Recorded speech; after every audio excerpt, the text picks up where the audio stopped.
Welcome to the Independent Artist Podcast, sponsored by the National Association of Independent Artists. Also sponsored by Zapplication. I'm Will Armstrong, and I'm a mixed media artist. I'm Douglas Sigworth, glassblower. Join our conversations with professional working artists. Well, Douglas, here we are jumping right back into the podcast here in 2024, and got a little list here growing of things that we're going to talk about. How are you, sir? I'm doing well. Last week, we spoke only with our guest the whole time.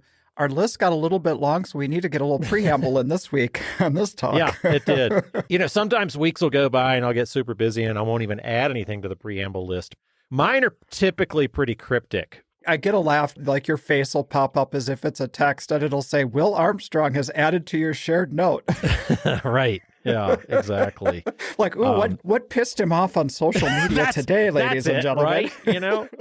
It's that's exactly pretty much it. So let's just start there. That was the big one that I think was almost in all caps. It says, when the art show juries are afraid to share who's actually jurying the show because of the blowback. I mean, that's craziness. It is crazy, and it's just a select group of people in our community. They get all uptight and think that there's some kind of conspiracy, which I think is preposterous. We as artists can barely make it through to create the work from show to show. The fact that there is some Illuminati controlling juries and whatnot, and somebody gets their... I've never liked the term panties in a bunch, but... Does it apply? Yeah, it applies. It does apply. Well, I actually had a conversation with an artist who's a friend, and my face dropped when they said to me, and I was really questioning, why I didn't get in. And I sent an email to the juror to ask. I'm like, wait, what? Stop. Whoa. You're saying you actually reached out to a colleague and asked about your jury images? I mean, that's pressure. That's basically putting pressure onto the juror, which is right. Never should be okay. No, it's never okay. And we talk so often about juries and things like that, and that is the big mystery. And it, Jay McDougall posted online that he feels like he's got a good 50% chance of getting in. I'm either in or I'm out. And there were some people who were like, actually, if you look at the math, and it's like, dude, he's just saying, he's it's either a binary in or he's out. Choice. It's either, it's one or the other. Right. He's either in or he's out, right? Yeah. And he's not going to get too worried about whether he's in or he's out. But, the big common denominator, or the big mystery, I guess, it's not the common denominator. It's I didn't go to math school. Did you? No. I went to art school. My calculus teacher didn't think I was going to pass, but I did, thankfully, and I've not needed calculus since I've been out of school. So yeah, so it's not the common denominator, it's the variable. But the big variable is always going to be the jury and whether or not they like you. It is kind of funny, we try and craft a season, that's our goal. And so we apply to shows as our top picks, and we have shows that are backup. And I always get a kick, this happens every now and again, where you get into the cream of the crop, the one that you have been aspiring for. And then you feel pretty good about yourself. You feel a little like, big for your britches until you get that rejection for the backup show. And you're like, oh yeah. Always. I got into the good one, but out on the backup. So it's Yep. That's the way it goes. But there's no conspiracy. There's no I don't know. The jurors are all who they are, and they take it so seriously. They're not just letting in friends. They're looking at work. I've certainly gotten rejected from shows that I've had, friends on the jury, et cetera. So the idea that artists could get together and decide that there's some kind of control is absurd. We can barely figure out where the hell to park our vans. That's true. So I don't know. It's just super irritating. But you do always look for an excuse, or you look for a reason. This topic is uncomfortable because there really are so many potential landmines where people just get themselves all upset. It's not just our work personally. That is one component of feeling like we want our work to be recognized at a show of caliber. But then it's just also the whole income. We have to make a living from this career. And so there is inherently that fear that we won't make it, that we're going to be at competition with somebody. And Sure. That is the beast and the burden of this industry. trying to survive through that that jury method. And it's tough. It is tough. I'll never be your beast of burden, Douglas.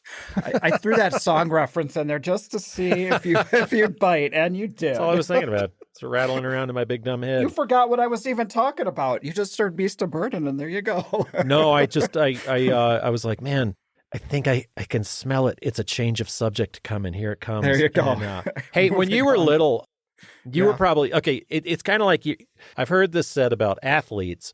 Every member of every team was the best athlete on their team when they were coming up. Like they were the best, unless they're, unless they're in like a Division A, whatever, then they have a bunch of different people. But typically every member of a professional team is the best. So you're saying like they're the big fish in their small pond. If they are right. If they're big in the big pond, they must have started as a big fish in the small pond where they were Exactly. They're the best member of their team in high school and typically college. Whereas like, take that, the nerd version is, were you the best artist in your class? I certainly was in high school and coming up. Honestly, I was all performing arts in my youth, and it wasn't until I graduated with my undergrad degree that I started working with glass. You're fucking up my point. Okay, sorry. Yeah. So anyway, my point being, how many different times growing up did we hear the same goddamn quote? I invited Bird Davenport, that's a real name, over to my house, and we're sitting around and we're drawing helicopters because that's what we wanted to do. And he's copying my helicopter.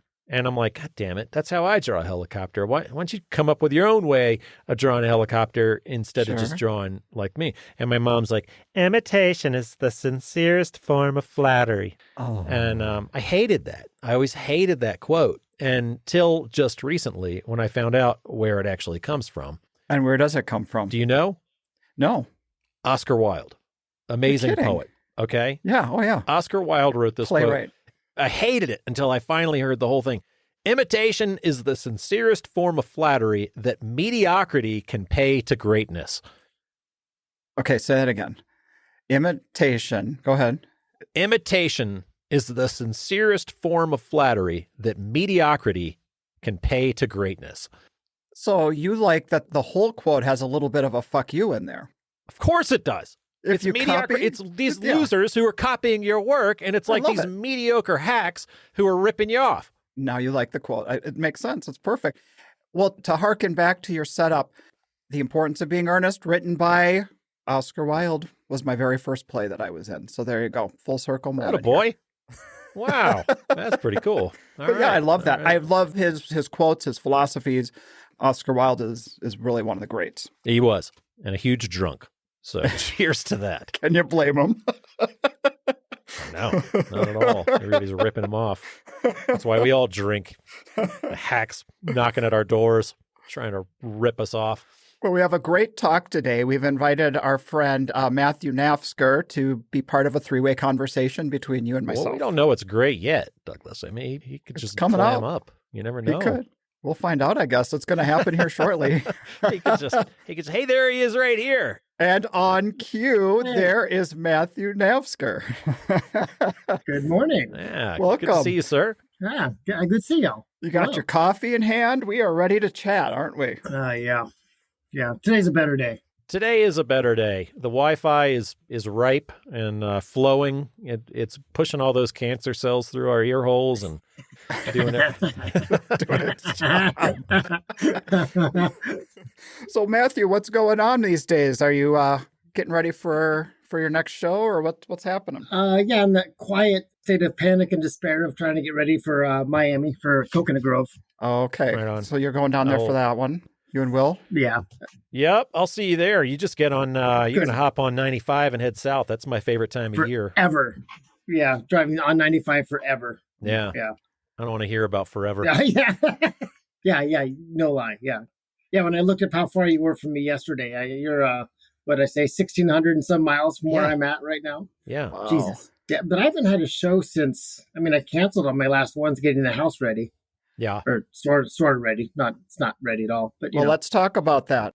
The house, that's been kind of the major change in your life in the past year. Can you talk about what you're up to with that? It's a house built in 1896, I think. Wow. I tried to buy it in 2015 when I lived in Pittsburgh before. It was abandoned and going up for auction, and someone who knew the system bought it before I did. And it has sat vacant since then. Okay. And I don't know how vacant it was before that. But this house is weird as hell. It is the strangest house I've ever lived in. Okay. That is, if you know Naftzger at all, if you know Matthew, that's saying something, because you are the king of the weirdo houses. I've never. I have no disagreement. Yeah, I've never known anybody like you. What is the most you've ever spent on a house? Oh, well, oddly enough, the one in Hannibal. Okay. Okay. Really? Yeah, I think that one was like 60,000 or something. Okay. But this one was, I put in my original offer of 13,000, and they accepted the offer when they had been asking 20. And after walking through it with a friend, because I hadn't walked through it in a couple of years, because I was living in Milwaukee and came back through, I lowered the offer to 10,000. Wow. and they agreed. Awesome. I wouldn't even buy a van for 10,000. Yeah. But you see possibility, right? You see it and you're like, there's so much I can do with this place. This place is magic. This place is great. That's So incredible. tell us about that. Tell us what's magical. Well, the front of it is completely humble. The front of it looks like this little bitty 2-story house. It's been uglified with the classic siding on the front. The sides have what they call insul brick, so it's like fake asphalt brick on top of the wooden sides. Like stickers, right? Just like just stickers. Big, probably asbestos and asphalt mixed up into like some kind of crap. And yeah, it's horrible. Okay, but then I'm on the edge of a giant hill. So you walk up to my house and there's all these steel fences that look over the hill. Well, my house goes down 2 stories below the hill, below the street level as well. Okay. So it's a like 3-story and a full basement, and you walk out of the back basement and into the backyard. Okay. If you're in downtown Pittsburgh, what I love about your neighborhood is that you can see it from downtown, and then you can see the entire city from your home too. I mean, from my front, I look at that, and from the backyard looks like West Virginia. So Milwaukee was just starting to feel a little rough where I moved from to here, kind of in a rough neighborhood. I just hit a point where, what do I want? What is my life about? What am I doing? Like, I don't mind working on houses, but I didn't want to be there any longer. Like, I'm working on a house where I don't want to be. And that didn't make any sense. And there was a lot of shootings in my neighborhood. And literally like a couple of weeks before I left, there was like 2 cars shooting at each other driving down the road. It's like, I don't think I want to be an urban pioneer quite like this. Okay. I'm saying this because I did a very fast move here.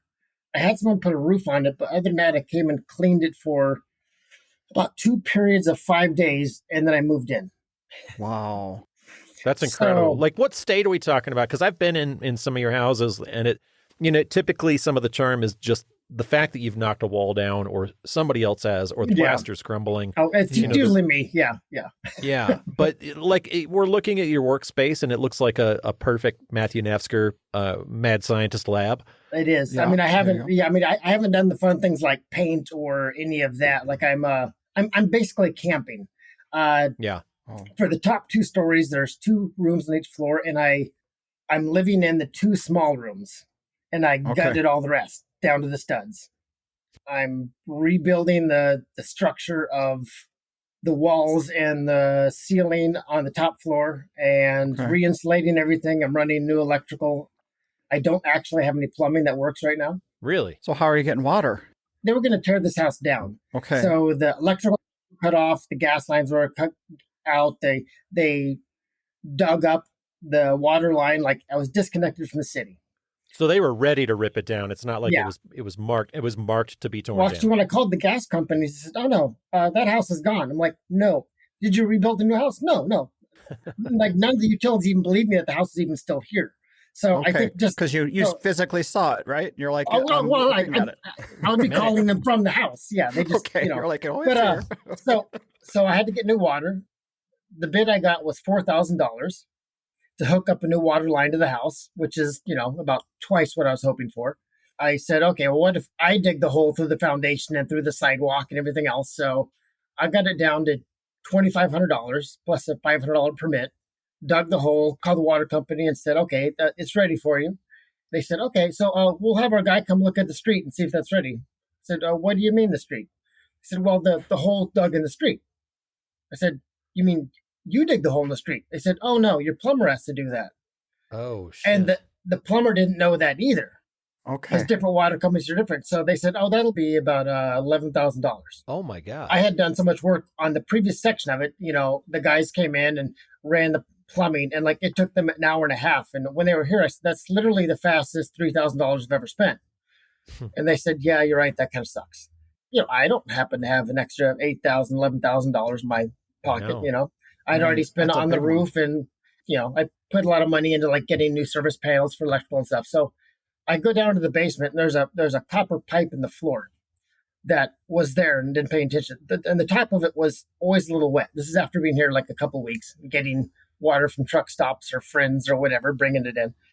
I go down there and it's always wet. So I dig around this pipe because I'm curious and I'm bored. Yeah. So it's like nothing to do, of course. So I dig around it. I hook up a hose to it and I get 60 gallons a day. Wow. There's all these springs in the hill. And so at some point, someone tapped this house into one of the springs. That's incredible. So I have a tank system set up in the basement and a pump. And I just need to finish running the plumbing through the rest of the house now. So I'm not using the city water.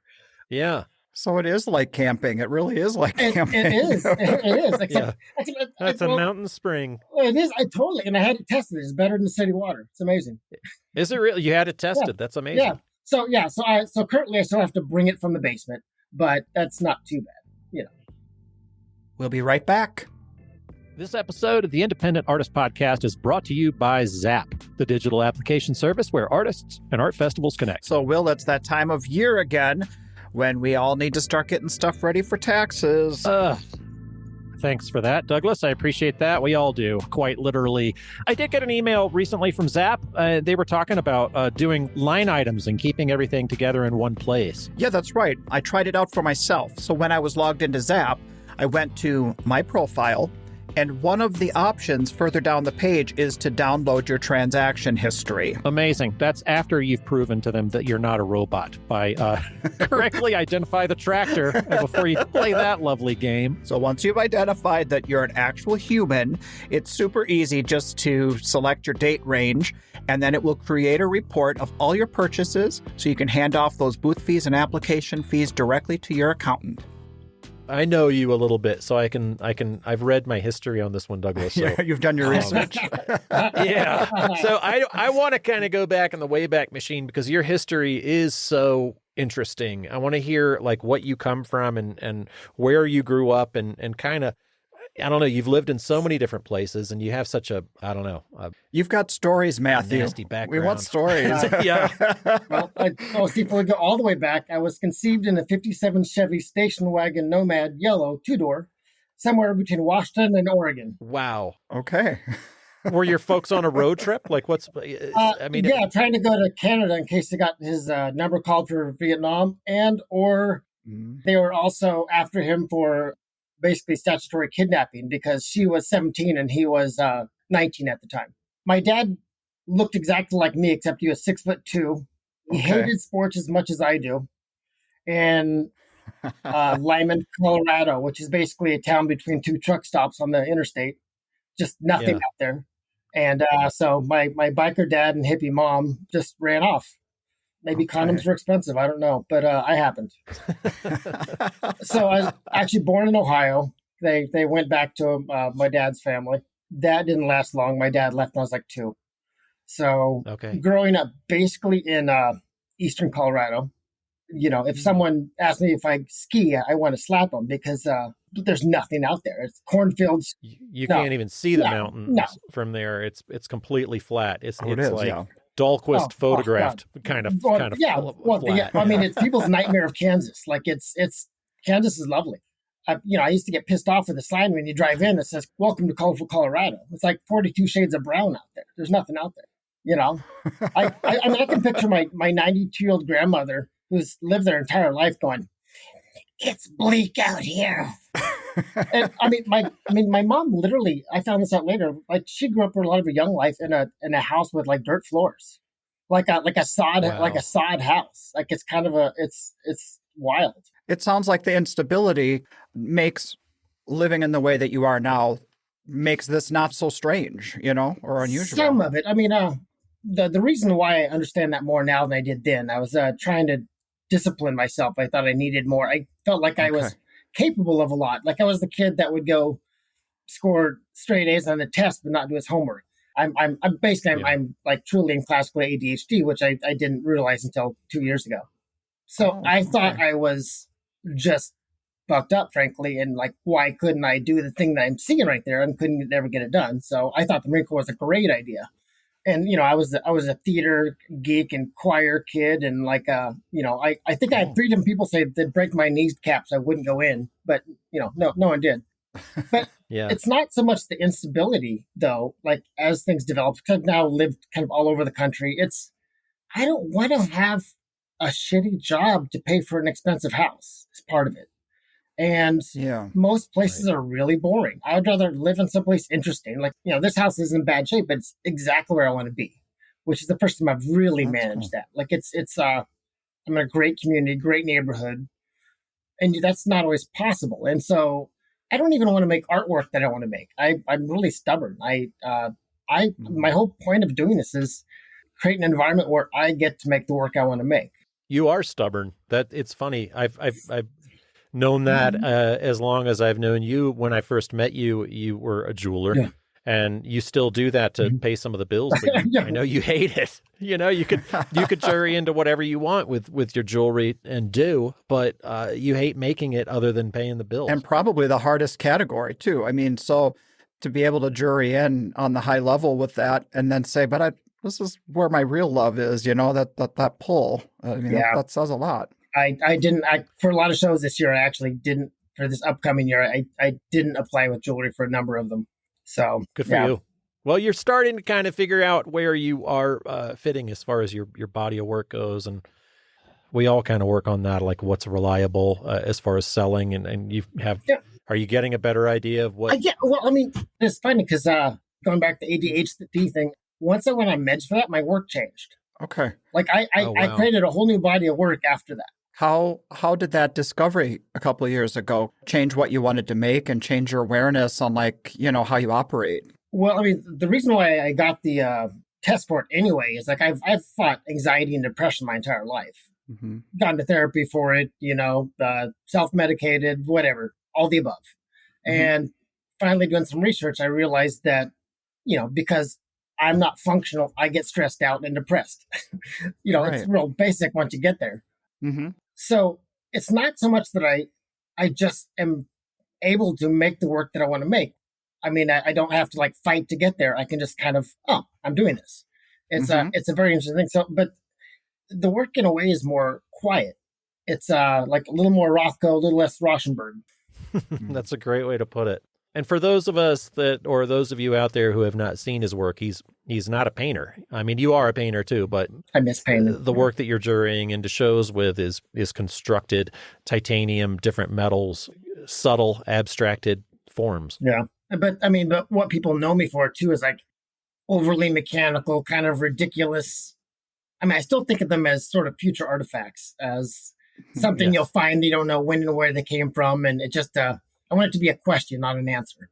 I do like that. It does totally look like something that got plucked out of the future. I mean, celestial, cool, just totally cool. When you first started doing that work, God, this is funny, and it gets back to like shows and rules and whatnot. You were doing the jewelry, but then you had first started creating these vessels, and they looked like part of a narrative to me where it was like, this jewelry came from this thing that came from whatever, and you were super excited about it, and you were showing it off at some show, and somebody was like, "That's not jewelry. He's not allowed to show it," and turned you into the. That's like, God, but it's part of the thing. It's God, it made me so mad, and you just were like, okay, and packed it up, and I'm like, no, don't pack it up. It's part of the thing. It's part of the whole story. I mean, and I know exactly what show we're talking about too. And the main reason I did that show was I had a client in town that was coming to see that work. So I had to do oh, come look at the boxes behind my booth, like some sort of shady drug deal. Right. Mm-hmm. Come and look at the dirty pictures. Exactly. But so early jewelry career, I spent about a year and a half with my studio built into a box truck and just traveling around the country. And I would make my work in state parks, and it was great. But when I started making the sculpture in the box truck, they were small, but so I got to the point where, okay, if I want to keep working on this, I need to leave it out so I can see it. So I can't go drive to the grocery store with my shit mouth, so it's kind of what made me stop being on the road that way, because I just wanted to process things and get into things more. But, so that originally there would be a few pieces in the cases, and then they just kind of kept going. Are you saying that for a while you lived out of your box truck? You worked out of your box truck? I did. Wow. Yeah. How long was that? About a year and a half. And it was like a 16-foot box truck. So I had a loft kind of built into one area and my whole jewelry studio built into it. So I go to a show and I drive up in this big ass vehicle and people are like, what do you do? I'm a jeweler. I was good at confusing people. I hate the jewelry work. The conversations aren't as much fun. It's not, having a guy walk up to me and say, oh, what would make me look hip? I wanted something to piss off, or just a donation to Planned Parenthood. I don't know. I'm not here to tell you what the trends are. I'm here to make stuff and you figure that out, So, right. So the idea that you're trying to communicate is from an artist point of view. And if you're coming from a fashion point of view, it feels like dirty or ugly or just not where you're at. No, I like the narrative, and you can have that in jewelry. There's so many great jewelers out there, of course, Susie being one. Your jewelry is sculpture, wearable sculpture, basically. I mean, so it doesn't seem like a strange leap that the pieces that you're making that are sculptural, they seem like an extension from your jewelry. Yeah, it is or was. It's just more of my ideas are everywhere else now, which is what makes it harder to do. Yeah, I can see that, like some of your sculptural bracelets and things like that. I can see the jewelers that you see that their work does become not just decoration, but people's defining sense of style. I could see you resisting that because it's like, well, I just want to create a story, whereas this is becoming your whole identity. And I've definitely had that happen. I mean, I have clients where, I remember a particular teacher where originally her mom would bring her as a younger kid and buy her stuff. And then she became an adult, and through all these years would always buy interesting pieces. And she was a teacher and would wear simple clothing and some big ass funky piece of mine, which is really great. And I do love the personal connections of it all, which is what, shows in general can bring you. I mean, so the connections of jewelry are a very personal, interesting thing. I think there's other stuff to do. It's fine. It's pretty brave to be able to jump tracks when you've got a successful body of work and it's working for you, but it's not working. It's working for your bills, but it's not working for you and your soul. And to put that aside and make your own path with your weird shit you've got in the background. Yeah. This whole year has been a year of inconvenient decisions. Moving here was not easy. And it's all about choosing what I really want. I only get, as far as I know, I only get to do this life once. So why the hell am I going to work really hard doing the wrong thing if I have another option? Right. It's true. The universe kind of tells us when we're in the wrong place at a certain point, and you're starting to listen to those cues and go, I need to be somewhere else. And that is a hard change sometimes. Getting hit by the cosmic 2x4 too many times, sooner or later you got to listen. For sure. You've been there. Hey, I want to go back to the Marines real quick. Good. And talk about that. Like, you seem like the anti-Marine to me, but you recognized needing a little change or discipline. And when did you go into the Marines and where did you go? Well, I signed up between my junior and senior year of high school. Okay. No one in my family had actually graduated high school, let alone gone to college. So no one knew shit about it. I was a geek. I wanted to go to college, but I kind of couldn't figure it out. I mean, I had obviously shit for guidance counselors, everything else. I just somehow couldn't get there. And actually, my mom moved in between my junior and senior year of high school, and I said, I'm not going. So, oh wow! So I actually. So where'd you go? I was going to live with a friend, but I ended up living with a teacher for half the school year. That was kind of a friend, and then left high school early, but graduated early. But so I I would join the Peace Corps, frankly, but you have to have the degree to get in the Peace Corps.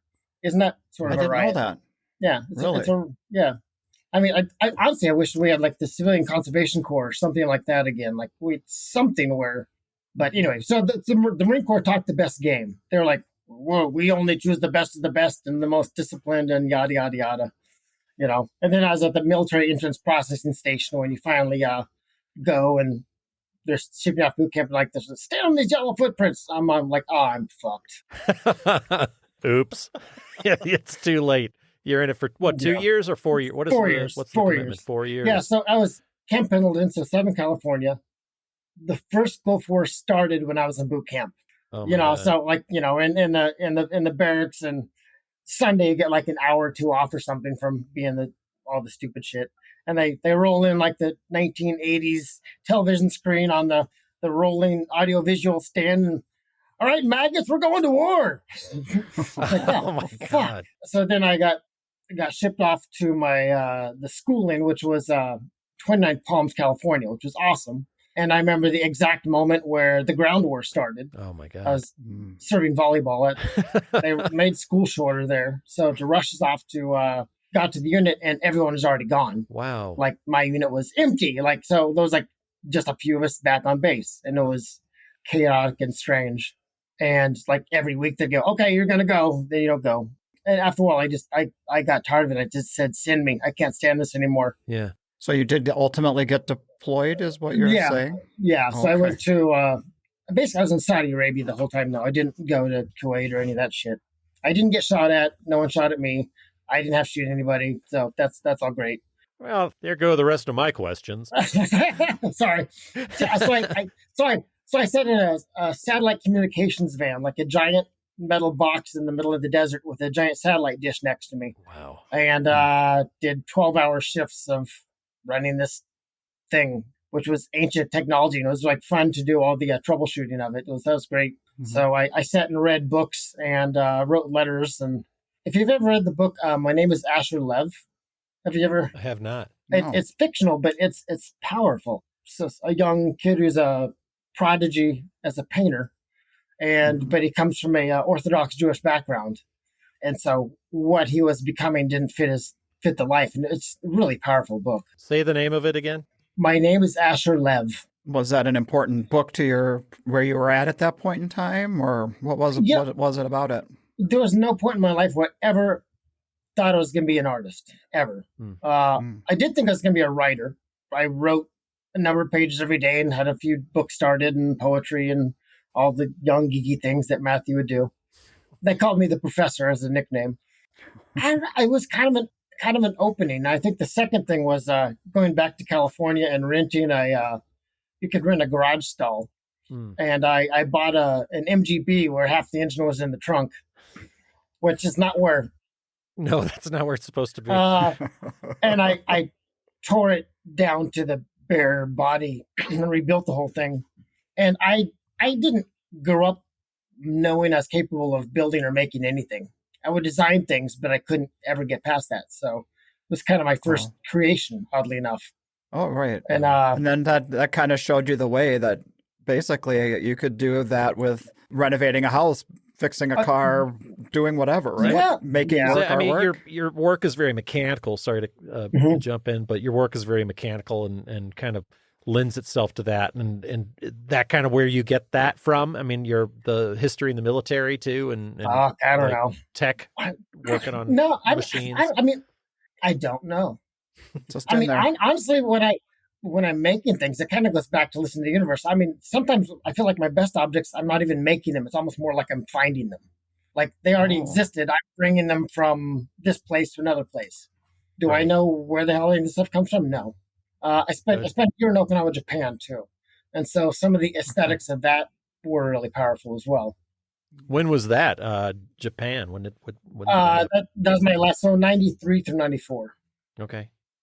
Okay. Military or no? Yeah. So last year, the military. Gotcha. So did you see your time in the military as basically like I'm putting in my time so I can get out and do what I really want to do? I mean, is that really what it was? When you're in the military, the last period you have right before they get out, they call you a short timer. And people have calendars like the last 3 weeks, the last month, they mark out the little dates, how many days you have left. I had one of those for all 4 years. Only 1,232 days left. Yeah. It was just, I got to get the fuck out of here. That's what that was. Yeah.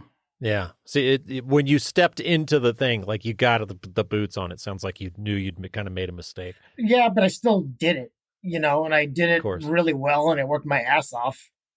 I mean, I just work really hard. It's what I know how to do. So I was building computers to store information because when I got to Okinawa, they were at the end of using like a paper tape reader to transmit messages. Like, I'm not that old, but the equipment was. And so just now moving to like, local area networks and that kind of shit. So building computers to do that and like teaching crusty old officers how to find the on off switch on a computer, let alone everything else. So I grew up in a blue collar family with just my mom. Like, I wanted a phone line in my room, so I would figure out how to run a phone line to the house. I take something apart, I see how it works, and I can do it. Yeah, you're so independent. If you want to do something, you're on your own to figure it out for yourself. It's not like you turn to somebody else will just do it. I mean, it sounds like you're... Yeah, it's just fucking stubborn. Yeah. But also capable. I mean, it's like you can do it. I think the smart people just make more money and pay someone else to do it. I don't know. Maybe. It's true. I think that's true. So, okay, you get out of the military. Where do you head from there? Being unsure what I was going to do, I went back to Colorado, where my mom was at the time, Fort Collins, though. Great little college town. I think I work a job being a express delivery driver, like FedEx, but a company that doesn't exist anymore. Then I went to school, and I decided to do a dual program in mechanical engineering and fine art. That seems perfect. It was. But I was working full time at night. There was a aptitude test for math, which I was taking college classes in high school for math, but I forget about the test because it's 8 a.m. It's 9 a.m. and I get off work at 8 and I'm tired. I go to bed. Yeah. And I couldn't sign up for any engineering classes my first semester because you had to have that thing. And so the only thing I could sign up for was the art classes. And because they considered it my secondary major, it was picked through. There was nothing left. They let everyone. Wow. The only thing really left was metalsmithing, because who the hell does that? It's slow. Why would anyone do that? Yeah. And it was home. Wow. I got there and it was home. That's incredible. I love how we get pushed into things we don't expect, and like I didn't think I would ever be a glass blower. Yeah. Once I saw Renee working on it, I'm like, hey, that looks pretty damn cool. The world opens up in directions just to get excited about. And so I started getting to where I was managing the studio, so I could therefore just work until 3 or 4 in the morning. I would take a nap and then get up and work some more. I just kind of took over. And so I was in school for about 1.5 years. And I went to go with the front office and, say, okay, I'm just going to change my major to just the metalsmithing and jewelry program, and whoever was at the desk, it's not their fault, but they said, "Oh, we have a metalsmithing program." So that was my first thought of like, why the fuck am I here? And everything was on loan, so I watched my debts build up, and then I go into class and like, well, this is great, but like, how do I make money doing this? Like, how am I gonna how do I take this and like go further than like just sitting in my studio doing nothing? And like, well, if you want to be a good artist, be a waiter. Don't try to make money on your artwork. Oh, I see. That way you're not so desperate to make something sellable that you're focusing on the art and have a different flow of income. Yeah. I feel like so many of us have either found our way through service industry or construction. Yeah. It just pissed me off. Yeah. That was the end of the semester. Someone introduced me to a friend of his, and we went on a date, and the date lasted about 3 days. And she's like, "Well, I'm moving to California." I'm like, "Well, let's not get a place together, but I want to get out of here. Maybe I'll move to California too." So, all right, she moves out there. I had a Volkswagen bus at the time. I put in a new transmission so it would make it, and quit my job, find someone else to be in my house. And the day before I go to leave, she's like, "I hate it here. I'm coming back." Meanwhile, I've burned every single bridge I had. And so she said, "Well, I think I'm going to go to Massachusetts." All right. I guess I'll go to Massachusetts too. Yeah, so moving to Massachusetts. He's just trying to get away from you. Long story short, I ended up getting married to a friend of hers who we stayed in her studio. It's like we were roommates for 2 years before we ever dated. And I found my first job after leaving school was looking through a newspaper back in the day. And there's an ad, industrial jeweler wanted, must have own vice.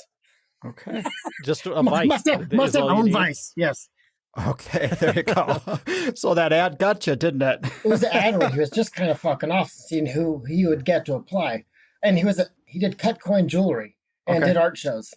Wow. And so I worked for this guy for 3 or 4 years cutting Who coins. was it? Michael Vincent. He's not Michael in Vincent. our...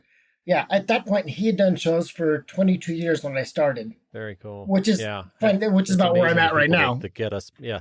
I was ready for you to say Michael Cole, No. because he seems like Michael Cole is the one that always gets a lot of us into this business. But no, so yeah, and he was doing all the he was doing very classic cut coin jewelry, so it's not like he got in all the good shows. I was doing his pieces that he would get him into better shows. It was kind of a bizarre thing, but that's how I first learned art shows. Wow. And what town is this that you're in at the time? That was in the Berkshires, Western Massachusetts. Okay. Matthew, I wanted to ask, so it seems like you have lots of different creative outlets, different bodies of work, different things you like to work with. You move into a place that needs renovation and everything. How do you juggle which project you kind of give your attention to? Like, are you able to work on your work for shows, or are you so focused on this project that you're, getting it livable? I think I juggle it badly. That's what I. Oh, do you? It's hard. So, right now I'm spending most of my days in the studio working. Today I'm going to run some of the electrical in my living room, so I have a light switch and a couple outlets that are functional. But then I'll go back to the studio again. Like, I know I'm leaving in 2 weeks, and I need to have a cat sitter be able to come in and easily turn on lights and not break their face tripping on an extension cord or something dumb. So okay, it is a hard juggle, which has always been my case because I'm always getting distracted with some other fun project or just fun and necessary, right? Sometimes it's fun, sometimes it's necessary. It is a super tricky juggle. I think it will get better as it gets more done, but it's a hard one. I'm not gonna lie. We talked earlier that you were considering kind of this year being a little different for you, show-wise, like maybe cutting back on the road a bit, or. So I started 2001 was when I first started, and I found myself dreading shows. Wow. There's always stress, Right. Did I remember everything? Did I bring enough stuff? Am I on the right show? Where's my map? Every aspect of it, right? From logistical to how much money we're going to make. Yeah. If I can suggest, if you have a question, just ask Douglas, because he knows all that stuff. And he just like, hey, where's my thing? Just drop a pen. Good. Yeah, this whole packet information, it doesn't extend past you, Will. Right. Sorry. It doesn't go to the entire art fair community. All right. Sorry, everyone. Don't ask Douglas. What is the number for that helpline again? Suddenly everybody's asking me for me to drop a pin for where they check in. That's right. That's all I need. But I find myself wondering, what else is possible? Again, what do I want to do? Uh-huh. Do I want to drive my ass around the country in a beat up van? I don't know. I find myself doing the same thing. It kind of like, I'm happy at home. The happier you are at home, the less likely you are to want to get out on the road. And if my wife's not with me, it's just kind of a bummer. I don't know. I do find that myself, and I don't know. You get into certain things and you don't get into other things, and all of a sudden you feel trapped back on that hamster wheel and having to grind it. But the fact that you're kind of camping, you're in your home, you own it. Yeah. You can drink out of the weird copper pipe that's in the basement if you want to, but otherwise, and there's nobody. I don't know. I definitely don't want to get into your dating past, because half of our listening audience. This is how he does it. He says, "I'm not going to get into your dating past, but well, tell us about." There's no lady there. There's nobody in your house that's like, oh, can you please just put the thing so we can have the stuff. You're really for the first time in a long time, you're at your own pace, and get to kind of do whatever you want. Does it feel like that? Oh, completely. basically been a serial monogamist since what? I was what, 28, Yeah. 27, 26? Yeah, this is the longest I've lived by myself for a very, very long time. And it's great. It's necessary. Okay. Why is it necessary? Again, just figuring out what it is that I really want instead of adapting for someone else. I'm still an idealist in so many ways. Like my work matters to me. Mm-hmm. I want the artwork to matter. Where it goes, what it does, what it is. Mm-hmm. It's just a little easier to start focusing on that and just, mental health, physical health, all of it. Just really taking care of myself instead of worrying about everyone else because I'm good at the worrying.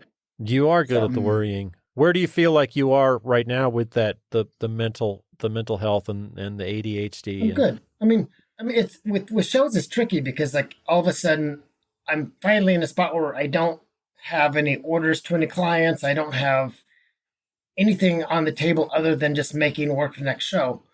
And that phase of like, okay, I'm going to make something totally new. And what is it? Like, that's sort of I don't know, that's an emotional ride. I don't know about for y'all. Mm-hmm. So, like, I've kind of going through that, what the hell am I doing? But maybe I do that at least 94 times a day. But, yeah, so I'm in that phase right now of like, okay, what is the new work? And then all of a sudden I have to cram for a show. It's like, but that's just kind of our patterns. I don't know. Yeah, when you create your work, do you typically bounce it off of other people, or did you used to? And how does that feel like just being totally solo in a house? I think I did some. I don't know if it was very fruitful, frankly. Yeah. Yeah, I did some, and I feel like that just got annoying to everybody, so I think I stopped. That's where I live. That's what I do. Like Marlena Rose was talking about, she found that her husband, who's a very creative guy, he's not a collaborator in her work, but whenever she's turned to him, and she said on her episode that when she says, well, what do you think about this? Or what do you think about that? And anything that she kind of steered away from her own vision and kind of went around somebody else, she felt like it didn't hit. Right. It didn't resonate with the buyers or with collectors because it was one step away from her voice.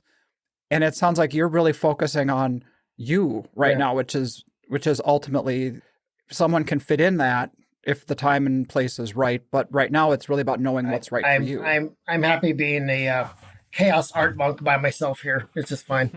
But but on the flip side, like I really I do love the idea of collaboration. Like we've talked about trying to do some things. Like I like our big artist family. I like working with other people, and I want to create more opportunities for that as well. Well, I think it's interesting that often as artists, we can get into like we do something that works and we repeat it. And just for the sake of like not wanting to jinx it, you kind of like limit. Sometimes people will limit their creative outlets. Oh. And that for me is like the major exercise of it all is how can you be open and have a little bit of you and a little bit of somebody else in there and just see what happens. We can get so driven by the road and what's going to sell and what's going to pay our bills and all that stuff that can almost get in the way of true creativity. I don't even say almost, I'd say often.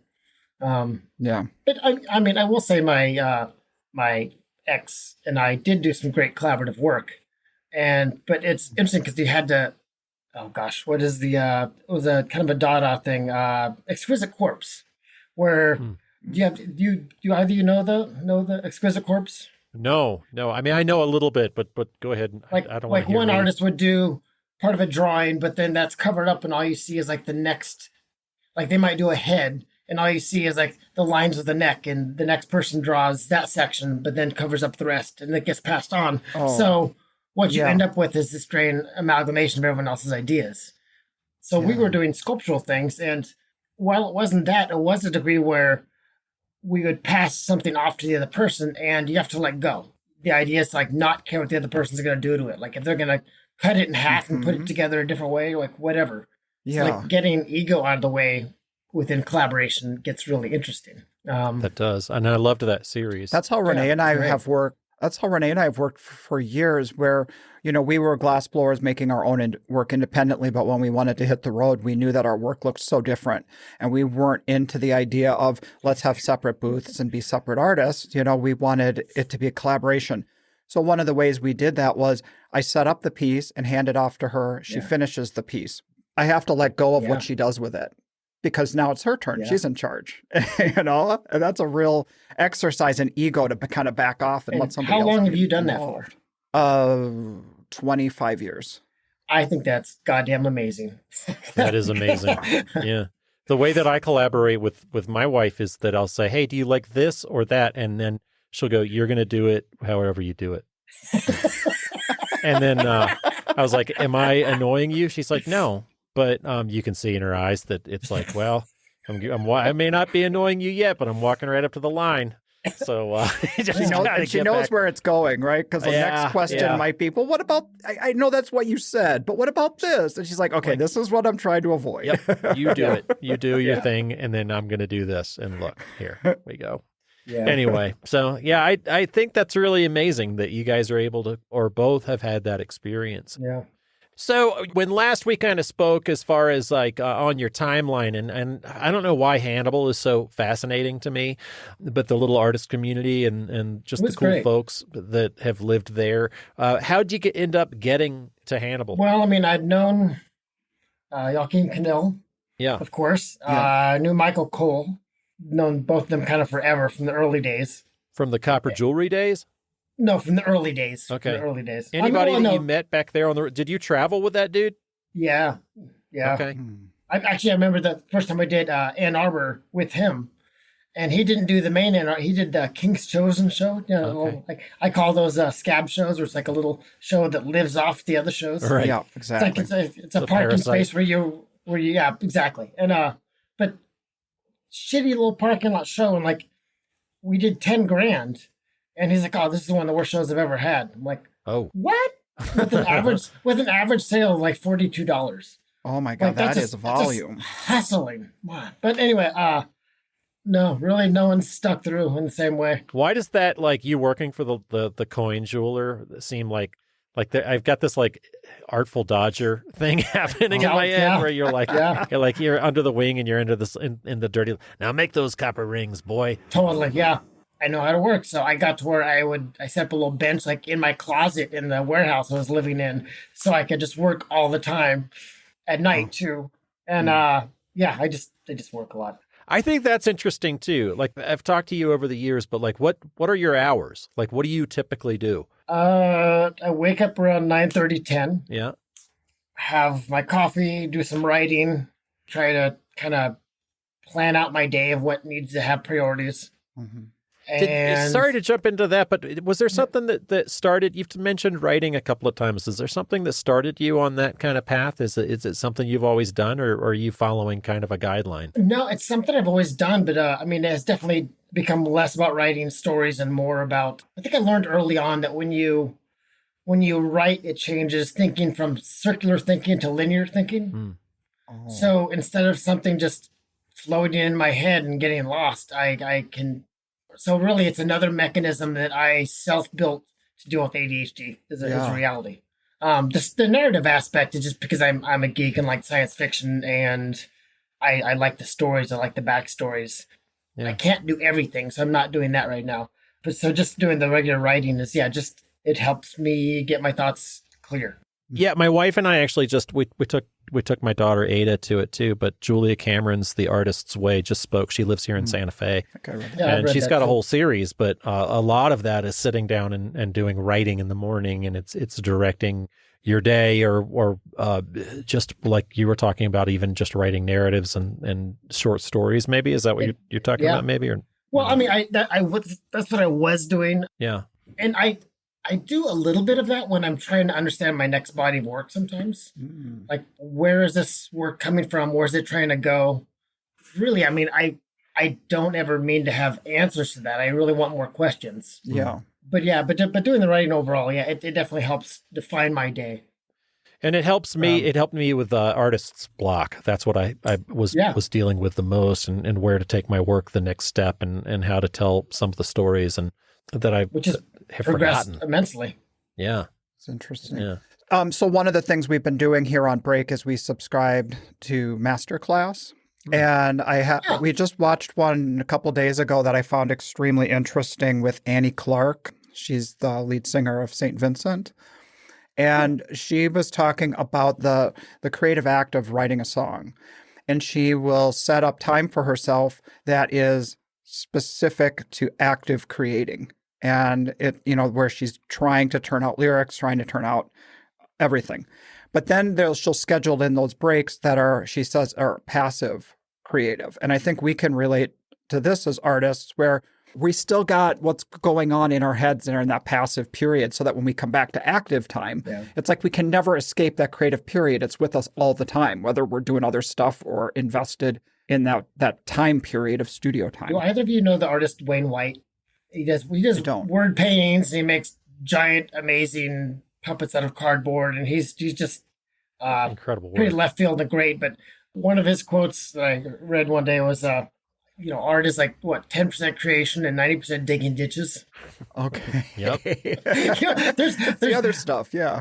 There's a lot of just getting in the studio and you've got the idea, but then what the hell do you have to do to get there is a lot. Yeah. Sometimes. I mean, that goes hand in hand with that Chuck Close quote that people throw around a lot, which is forget inspiration. The rest of us just have to get to work. Something like that. Yeah, exactly. Right. Yeah, it is, luck comes to those who work for it or something like that as well. Like, if I am just waiting for inspiration, I may as well just go dig ditches professionally. But if I'm working on pieces, the next thing develops always. Yeah.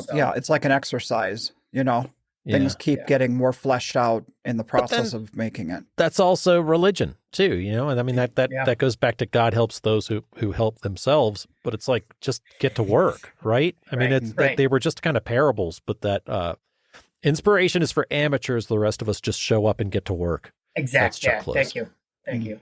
Mm-hmm. Yeah. And maybe that's why I work all the time, because I don't know. I think we're similar in that, Matthew. I feel like if I'm not active, I'm somehow, I don't know, not living. This downtime feels a little bit like, I don't know, like I feel like am I wasting time, even though I'm doing what my body needs to heal. And maybe to a normal person, it doesn't make sense. Like, oh man, I could really go for some downtime. Yeah. But it has been tough. I think that'd be really hard. Oh, I cannot remember the artist's name. He's passed away now, but does like large monumental constructivist sculptures. Mark Swerbo? If he's the one I'm thinking of, he always did small works, and then he had a job doing construction or something and fell down an elevator shaft and broke his back. Oh my gosh. And started directing the nurses on just helping him make some little things. Mm-hmm. And it gave him the skills of telling a foundry how to make massive things for him. Oh. So it's sort of interesting how what's going to change with this downtime for you, because you definitely had a lot through all of this. So yeah. Well, I think I'm on the same page as you with being intentional about things and seeing where, maybe not necessarily what we could anticipate needing, and just being a little bit more open to adjusting patterns. Because we've had a major shift and it's been a number of years, kids growing up, us being on our own, all that kind of stuff.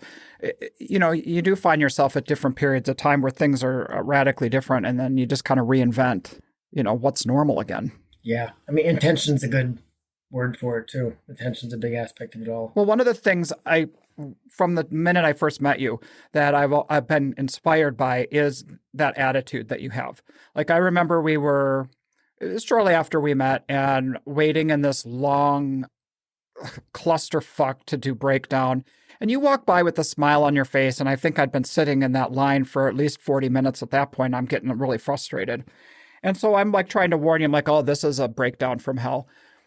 And even in that situation, you smile and you go, oh, I've got no rush. Blah, blah, blah. That is Matthew. Matthew is just totally oh, well, we'll get done eventually. And you just don't seem to get down on stuff like that. None of that stuff gets to me. No. I mean, I can't rush it. So I used to travel with my ukulele, and I'd have it for, when we have traffic jams. Okay. I can't control it. Yeah. Right. I think the only thing that usually bothers me is me. That's great. I don't know, but long story short, I mean, right now I tend to go to bed around 2 to 4 in the morning. Again, just adapting to how my brain works. Nighttime, the world is quiet. Mm-hmm. So if there's something easy about working, then I've always admired people that can work at night. I can't do it. I'm probably, I know Douglas and Renee are very structured, and they kind of work to the heat of the day a lot of times during the summer. But I'm like 9 to 5. That's what I want to do. I want to show I admire that. I just might be slow. Maybe I have to work all the time. Your work is so intricate, though. It's like you need to work all the time just to get those layers. Yeah. That's your day. You're up. You're doing it, but like kind of, and I don't mean to harken back to like history kind of stuff, but all that bouncing around and all the different little weird houses that you've lived in. I think this is really cool. The house that you sold, you're kind of keeping that tradition alive as far as the kind of artist community that's happening there in Hannibal, Missouri. But who'd you sell your house to? Josh Totally. Really? Absolutely magnificent. Yeah. Oh, cool. Yeah. That house was built the same time period as this one, but when I bought it, it was a duplex broken up into apartments, and it was, really uglified from like years and years of bad apartment living. And so I went in and tore out lots of walls and gutted it, and Hannibal is a great community. It is. That's cool. You know, mostly affordable living. It was, choose your own adventure. Is it the people or is it the place or is it a combination of the two? It's probably more the people. The place is just handy and center of the country. It's sort of a weird... In a way, yeah. But who goes on tours to see, like, Life of Mark Twain? Like, so what kind of tours are those? I don't even know. My dad. Oh, yeah. He made us go there. Yeah. he made us go there, and then he pretended he was Injun Joe and chased us through the caves. I'm not being racist. That's a character in the book. Yeah. Yeah. And I've been to those caves are awesome. Yeah, that was choosing a life. I loved being there. You're on that right now, too, with this whole new adventure for yourself. So. And this has been a really good talk, getting to know all about you. So thanks for telling us about it. Dear Lord. Yeah, thank you all. Thank you great. all. God bless us, everyone. Cheers, Thank you so much, Matthew. I love talking to you. I can't wait to see you here in a couple weeks in Miami. And thank you so much. Good luck, you guys. I have to say, I'm not having any FOMO about you guys going off to Florida. It was 50 degrees today in Minnesota, believe it or not. Wow. That's weird. Warmer than here. I don't like it. Yeah. Well, have a good one and good luck down in Miami. Cheers, good luck hashing this thing out. All right, guys. All right, my friends. Cool. Bye-bye. All right, bye. Bye. Well, that was cool. That was cool talking to Matthew. It was. I know too much about him, so I was like, how do I ask and set it up so that he can say things that he wants to say and leave the other stuff out. But I think we got to know him a little bit better, which is always fun and the goal. Yeah. It's kind of like the consummate, I don't want to say stereotypical, but the artist, the starving artist who doesn't allow themselves to get over leveraged so that they can keep the bottom line where they want it, and then they can make the work they want to make. Do you know what I mean? So yeah, I think it's pretty interesting. I do know what you mean. I've always been crazy attracted to his weirdo houses. Like I think he gets a kick out of that just because I go in and it's like, to me, it's like Disneyland. I love seeing structures like cut down to the stud and that construction zone. And then like his Milwaukee house and this winding staircase, it was a duplex and he knocked a hole in the wall to make it one dwelling. Oh my gosh. Then the staircase wound up and around and up into this big mad scientist lab, like I think I referred to it earlier that way, but it just is. It's this cool studio space, and there's dust everywhere, and it's not for everybody, but the romance of it to me, I love it, and I love seeing his vision, and you can see it in effect, and so just get down in it. So I agree. I'm inspired by what he's doing with it, and I could not fill up water from the basement and carry it upstairs every day. I mean, that wouldn't be for me, but I love that he's so creative and he creates that world. Yeah. He creates that for himself. I think that's awesome. I do too. And just finding a magic copper pipe that's hooked up to a spring. Like, I don't even know how that works. Like, is there a pump? Like, is it you just jam a pipe in the ground? Like, what are you talking about here? I should have just asked him, like, what? How's it connected? Like, can you cut it off? I've got questions. I didn't ask him, but I got them. We're warmed up now. Maybe we should go back in. Get in there. Like, what the hell? Well, we've got a lot going on here. You're getting ready for back-to-back shows cross country, so we should let you get to it. Thank you, sir. I'll let you know how that goes. I'm still looking for a guy. I thought I had a guy. I need a guy to drive me. I don't want to do it. All right, buddy. All right, take care, man. Soon. Bye. Bye. This podcast is brought to you by the National Association of Independent Artists. The website is naiaartists.org. Also sponsored by Zapplication. That's zapplication.org. And while you're at it, find us on social media and engage in these conversations. Be sure to subscribe to this podcast to be notified when we release new episodes. Oh, and if you like the show, we'd love it if you would give us your 5-star rating and offer up your most creative review on your podcast streaming service. See you next time.